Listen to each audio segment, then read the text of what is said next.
ఇతరులు కోరుకున్నది పొందడానికి మీరు తగినంత సహాయం చేస్తే మీరు జీవితంలో మీరు కోరుకున్న ప్రతిదాన్ని పొందవచ్చు. సగటుతో సరిపెట్టుకోకండి. ప్రస్తుతానికి మీ ఉత్తమమైన దాన్ని తీసుకురండి. అప్పుడు అది విఫలమైన లేదా విజయవంతమైన కనీసం మీరు మీ వద్ద ఉన్నదంతా ఇచ్చారని మీకు తెలుసు.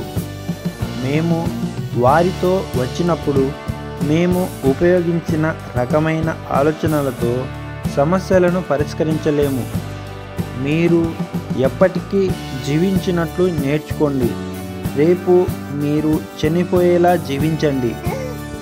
మీ ఆశయాలను కించపరచడానికి ప్రయత్నించే వ్యక్తుల నుండి దూరంగా ఉండండి.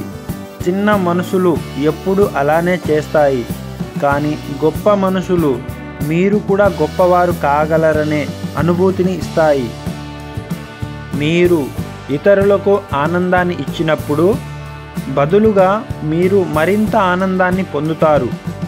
మీరు ఇవ్వగల ఆనందం గురించి మీరు మంచి ఆలోచన చేయాలి. మీరు మీ ఆలోచనలను మార్చుకున్నప్పుడు మీ ప్రపంచాన్ని కూడా మార్చుకోవాలని గుర్తుంచుకోండి. అవకాశాలను తీసుకున్నప్పుడే మన జీవితాలు మెరుగుపడతాయి. మేము తీసుకోవలసినంత ప్రారంభం మరియు అత్యంత కష్టమైన రిస్క్ నిజాయితీగా మారడం. అసాధారణమైన ఆరోగ్యం మరియు ఆరోగ్యాన్ని సాధించడానికి అవసరమైన అన్ని భాగాలను ప్రకృతి మనకు అందించింది. కానీ ఈ ముక్కలను ఒకదానితో ఒకటి ఉంచడానికి మనకు వదిలేసింది. విజయం కోసం వెతకడానికి చాలా బిజీగా ఉన్న వారికి సాధారణ విజయం వస్తుంది. వైఫల్యాల నుండి విజయాన్ని అభివృద్ధి చేయండి. నిరుత్సాహం మరియు వైఫల్యానికి విజయానికి నిశ్చయమైన సోపానాలు.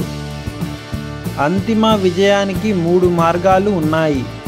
మొదటి మార్గం దయతో ఉండడం, రెండవ మార్గం దయతో ఉండడం, మూడవ మార్గం దయతో ఉండడం. విజయం అనేది మనశ్శాంతి. ఇది మీరు చేయగలిగిన వాటిలో ఉత్తమమైనదిగా మారడానికి మీరు ప్రయత్నించారని తెలుసుకోవడంలో స్వీయ సంతృప్తి యొక్క ప్రత్యక్ష ఫలితం. నేను విజయం గురించి కలలు కనలేదు, నేను దాని కోసం పనిచేశాను. విజయం అంటే మీకు కావాల్సినది పొందడం. ఆనందం అంటే మీరు పొందే దాన్ని కోరుకుంటారు. నిరాశావాది ప్రతి అవకాశంలోనూ కష్టాన్ని చూస్తాడు. ఆశావాది ప్రతి కష్టంలోనూ అవకాశాన్ని చూస్తాడు. నిన్నటి రోజును ఎక్కువగా ఆక్రమించుకొనివ్వకు.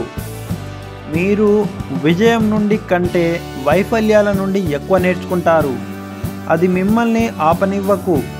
వైఫల్యం వ్యక్తిత్వాన్ని నిర్మిస్తుంది. మీరు నిజంగా శ్రద్ధ వహించే దానిపై పనిచేస్తుంటే మీరు నెట్టబడవలసిన అవసరం లేదు. దృష్టి మిమ్మల్ని ఆకర్షిస్తుంది. అనుభవం కఠినమైన గురువు, ఎందుకంటే ఆమె మొదట పరీక్ష ఇస్తుంది, తరువాత పాఠం చెబుతుంది. మీ ఆలోచనలన్నీ చేతిలో ఉన్న పనిపైనే కేంద్రీకరించండి. సూర్యకిరణాలు దృష్టి కేంద్రీకరించే వరకు ఉండవు. మీరు రోజు పరిగెత్తండి లేదా రోజు మిమ్మల్ని పరిగెత్తిస్తుంది. నేను అదృష్టాన్ని బాగా నమ్ముతాను మరియు నేను ఎంత కష్టపడి పనిచేస్తే నాకు అది అంత లభిస్తుంది. మనం మనకంటే మెరుగ్గా మారడానికి ప్రయత్నించినప్పుడు మన చుట్టూ ఉన్న ప్రతిదీ కూడా మెరుగ్గా మారుతుంది. అవకాశాన్ని చాలామంది కోల్పోతారు, ఎందుకంటే అది ఓవరాల్స్లో ధరించి పనిలా కనిపిస్తుంది. లక్ష్యాలను నిర్దేశించుకోవడం అనేది అదృశ్యాన్ని కనిపించేదిగా మార్చడంలో మొదటి అడుగు.